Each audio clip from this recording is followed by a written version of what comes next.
জামাই বাবাজি বাসা নিছে নাকি? কিসের বাসার কথা বলতেছেন আম্মা? কে ঢাকা বাসা নিবা না? বাসা নিব কেন? সরকারি কোয়ার্টার পাইলে সবার একসাথে নিয়ে যাব। তুমি কবে সরকারি বাসা পাইবা সবারই নিয়ে যাইবা ওইটা তোমার ব্যাপার। আমার মাইয়াই কিন্তু তুমি ও গ্রামে যে থাকতে পারবো না। কে আম্মা, আপনি মেয়ে গ্রামে থাকতে পারবো না কেন? আগে কই থাকতো? গ্রামেই ছিল, তখন তো আমার মাইয়ার বিয়ে হয় নাই। আম্মা এই যে আপনাদের চা। ও আচ্ছা, আপনার মেয়ে তো এখন দারোগার বউ, সে তো এখন গ্রামে থাকতে পারবো না, তার তো এখন শহরে থাকতে হবে। তো আম্মা, আপনার ছেলে জানি কোথায় থাকে? কে ঢাকা থাকে?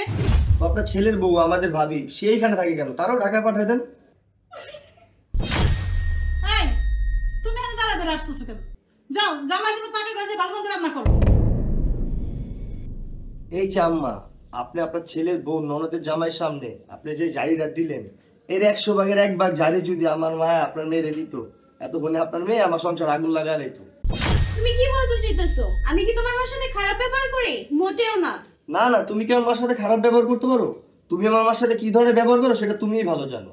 আমি তো শুধু আমাকে বলতেছিলাম। আমার মার কথা বলতেছো? আমার মা এই দুনিয়ার সবথেকে ভালো মা, চাইলে খোঁজ নিয়ে দেখতে পারো।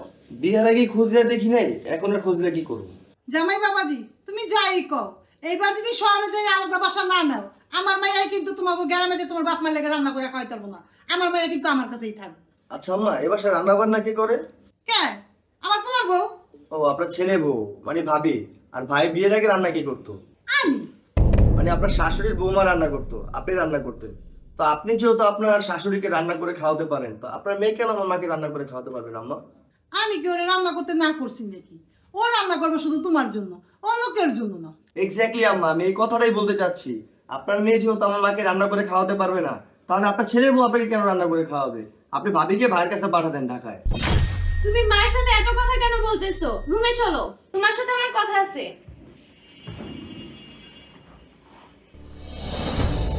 তুমি আমার সাথে এরকম রাগারাগি কেন করতেছো? আমি তো তোমার একমাত্র বউ। আমি তোমাকে আসতে বলছি শুক্রবারে আমার চাচাতো বোন রিয়ার বিয়া। ও আমার আপন চাচাতো বোন, এই বিয়েতে কিন্তু তোমার থাকতে হবে। না না, আমি থাকতে পারবো না। আমি তো একদিনে ছুটি নিয়ে আসছি, আজকে মাত্র রবিবার। আরে তুমি এগুলো কি বলো? যেভাবেই হোক তোমার এই বিয়েতে থাকতেই হবে। তোমাকে বললাম না, আমার একদিনের ছুটি, আমি থাকতে পারবো না। আচ্ছা না থাকো, সমস্যা নেই, কিন্তু এই বিয়েতে তো আমাদের কিছু একটা দিতে হবে, কারণ আমি দারোগার বউ। বলো তো কি দিতে পারি? না, তোমার চাচাতো বোনের বিয়া, তুমিই বলো কি দিবা। না তুমিই বলো। আচ্ছা, তুমি কিছু টাকা দিয়ে দিও। না, টাকা দেওয়া যাবে না। ওইখানে সবার থেকে দামি গিফট আমরা দিব। 2 ভরির গোল্ড দিয়ে একটা নেকলেস বানিয়ে দিব। তুমি কি বলো? কি বলতেছো তুমি এগুলো? 2 ভরি গোল্ডের দাম কত তুমি জানো? তোমার কাছে 2 ভরি গোল্ডের টাকা আছে? আমি কয় টাকা বেতন পাই? তুমি একটা কাজ করো, 5000 টাকা দিয়ে দিও। আমি টাকা চাইলেই তোমার কাছে টাকা থাকে না, কিন্তু তোমার গোনাগোষ্ঠীর পেছনে সবই চলে। একজন দারোগার নাকি অনেক ইনকাম। দারোগার বউ 2 হাতে টাকা খরচ করে, আর তুমি আমার বেলায় কিপটামি করো। আমার সামর্থ্য যতটুকু, আমি ততটুকুই দিতে পারবো। আমি অন্য দারোগারদের মতো না, আমি একজন সৎ পুলিশ অফিসার। তুমি কি চাও আমি ঘুষ খাই? আমি 5000 টাকা বেশি দিতে পারবো না। আমি একজন দারোগার বউ, আমি যদি বিয়েতে 5000 টাকা দেই, আমার কি মান সম্মান থাকবে? আচ্ছা ঠিক আছে, আমার যদি মান সম্মানই না থাকে, আমি ওই বিয়েতে যাবই না। দুলা ভাই, আপনার কাছে আসছিলাম। আপনি তো জানেন আমার বউর সাথে আর শাশুড়ির সাথে একটা বড় একটা সমস্যা লাগিয়েই থাকে। দেখো, সমস্যাটা শুধু তোমার বউয়ের আর তোমার শাশুড়ির না, তোমারও কিছু দোষ আছে। দুলা ভাই, আমার দোষটা কি একটু বুঝায় বলবেন? ভাইরে, দারোগার বউরা একটু উচ্চ বিলাস হবে, এটাই স্বাভাবিক। আর তোমার শাশুড়ি তো বুড়া মানুষ, তারও তো একটা শখ আল্লাহ থাকতে পারে। আজ পর্যন্ত কি তুমি তোমার শাশুড়িকে দামি কোনো কিছু গিফট করছো? করো নাই। তাহলে তোমার মতো দারোগার সাথে তার মেয়ে বিয়ে দিয়ে লাভ হয়েছে কি? কোনো লাভ হয় নাই। আমার কথা নয় বাদই দিলাম, কোন আত্মীয় স্বজন যদি ভালো কোনো পজিশনে থাকে, তাহলে অন্য আত্মীয় স্বজন তার প্রতি একটা হক থাকে। দুলা ভাই, আমি কারোর হক নষ্ট করি না, আমার সামর্থ্য অনুযায়ী সবার হক আদায় করি। এমনকি আমি কারোর সাথে খারাপ ব্যবহার করি না, সবার সাথে আমি ভালো ব্যবহার করি। রাখো না তোমার ভালো ব্যবহার। তোমার ভালো ব্যবহার দিয়ে কি মানুষ পানি খাবো নাকি? শুকনা কথায় চিরা ভিজে না, চিরা ভিজাইতে হলেও পানি লাগে। সেই পানি কি তুমি মানুষকে দাও নাকি? এই যে আমি তোমার ভাইরা ভাই, ছোট্ট একটা চাকরি করি, পাশাপাশি একটা ব্যবসা করার জন্য তোমার কাছে আমি 2 লাখ টাকা চাইছিলাম, তুমি আমার দাও নাই। যদিও আমি এটা মনে রাখি নাই। দুলা ভাই, আপনি এখন ওই কথা নিয়ে পড়ে আছেন? আমি সরকারি চাকরি করি, কয় টাকা আর বেতন পাই? এই দিয়ে এক্সট্রা কাজ আর কি সাহায্য করবো বলেন? একজন দারোগার কাছে 2 লাখ টাকা যোগেন না 1-2 ব্যাপার। দুলা ভাই, আমি ঘুষ খাই না। আপনারা সবাই মিলে কি চান আমি ঘুষ খাবো? তুমি যে ঘুষ খাও না, কত খাও না, বেশি দেয় না এই জন্য? ঘুষ তাই খাইতে হয় না, মানুষ যে খুশি হয়ে দেয় এটা তো নিতে পারো। দুলা ভাই, আপনি কি বলতে চাচ্ছেন? ধর্ষণ করলে পাপ হয়, স্বেচ্ছায় জিনা করলে পাপ হয় না? আমি আসছি আমার আর আপনার শালীর মধ্যে ঝগড়াটা সমাধান করতে, আপনি তো পুরো দুনিয়া পেঁচাইতেছে। আমি তোমার বউ আর তোমার শাশুড়ির অনেক বোঝানোর চেষ্টা করছি, মনে হয় না তোমার বউ তোমার সংসার করব, তুমি চেষ্টা করে দেখতে পারো। আচ্ছা ঠিক আছে, ওরা আমি আজকেই বাড়িতে নিয়ে যাবো।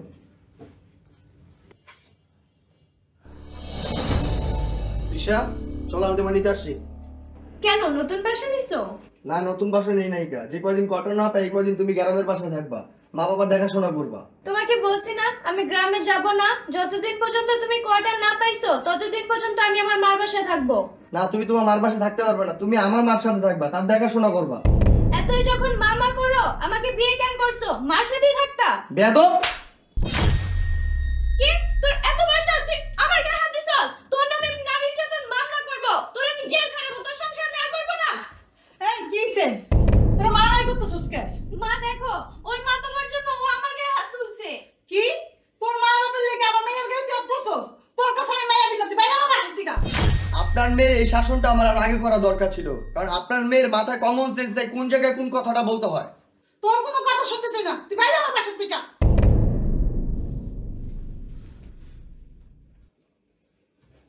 জামাই, তোমার সম্বন্ধী রফিক আমারে ফোন দিছিল, তোমারে নিয়ে এটা মীমাংসা করে দিতে বলছে। চেয়ারম্যান সাহেব, তিশা যদি ওর স্বামী সংসার করতেছে তাহলে করবে, এখানে আমার বলার কি আছে? তিশা, তোমার সিদ্ধান্ত কি? চেয়ারম্যান সাহেব, ও কি বলবে? এখানে আমার কিছু কথা আছে। আগে তিশার কাছ থেকে শুনি, ও যদি ওর সংসার করতে চায় সোজা ওর সংসারে চলে যাবে, আর যদি সংসার না করতে চায় ওর মুখ থেকেই শুনি ও কি করতে চায়। চেয়ারম্যান সাহেব, আমি ওর সাথে সংসার করব না, ওরে আমি নারী নির্যাতন মামলা দিব, ওর চাকরি খাবো, তারপর ওরে ডিভোর্স দিব। অতি চমৎকার সিদ্ধান্ত। এই সিদ্ধান্তটা কি তোমার না তোমার মায়ের? এটা একদমই আমার সিদ্ধান্ত। আচ্ছা, কি কারণে পারভেজের বিরুদ্ধে মামলা করবা, ওর চাকরি খাবা, ওরে ডিভোর্স দেবা? ওর অপরাধটা কি? চেয়ারম্যান সাহেব, আমার ছেলের একটাই অপরাধ, সে ঘুষ খায় না। আইছে পীর সাহেবের ছেলে, ঘুষ খায় না, সবই খায়, খালি আমার মাইয়ারই ঠকায়। আপনি থামেন, আমি সবই বুঝতে পারছি। মাগো, তোমার স্বামী একজন সৎ পুলিশ অফিসার, ওকে নিয়ে তোমার গর্ব করা উচিত, আর তুমি ওরে ঘুষ খাইতে বলতেছো? আমি কোনোদিন আমার স্বামীরে ঘুষ খাইতে বলি নাই, ওনারা আমার নামে মিথ্যা বলতেছে। আচ্ছা ঠিক আছে, ও ভুল করছে, এরকম ভুল আর ও কখনো করবে না, ওরে আমি বলে দিব, এ দায়িত্ব আমি নিলাম। তুমি এখন যাও, ওর সাথে যাইয়া ভালোভাবে সংসার করো। না, আমি ওনার সংসারে যাব না, আমি যে ওনার স্ত্রী, উনি আমার কোনো কথাই শুনে না, সবসময় উনি ওনার মার কথা শুনে। আচ্ছা মা, আমাদের এই ভুল, এখন থেকে তোমার কথাই আমরা সবাই শুনবো, আমার ছেলের সংসারটা ভাঙো না। শুধু কি এখানেই শেষ? ওর যত ইনকামের টাকা সব ওর বাবাকে পাঠায়, আর আমাকে অল্প কিছু টাকা হাত খরচ দেয়। আচ্ছা ঠিক আছে মা, এখন থেকে আমার কাছে টাকা পাঠাবে না, সব টাকা তোমার কাছেই পাঠাবে। তারপরেও চলো তুমি আমার ছেলের সংসারটা। তাছাড়া আমার ভালো 5টা দামি শাড়ি নাই, আত্মীয় স্বজনকে কিছু দিতে চাইলে দিতে পারি না, আমার লজ্জা লাগে। দেখছেন চেয়ারম্যান সাহেব, একদম দারোগার বউ কি এরকম ভাবে চলতে পারে? শুধু আমার শালি দেখে এতদিন ও সংসার করছে। আচ্ছা তিশা, এই ছোটখাটো ব্যাপারে তোমার স্বামীরে তুমি ডিভোর্স দিতে চাও?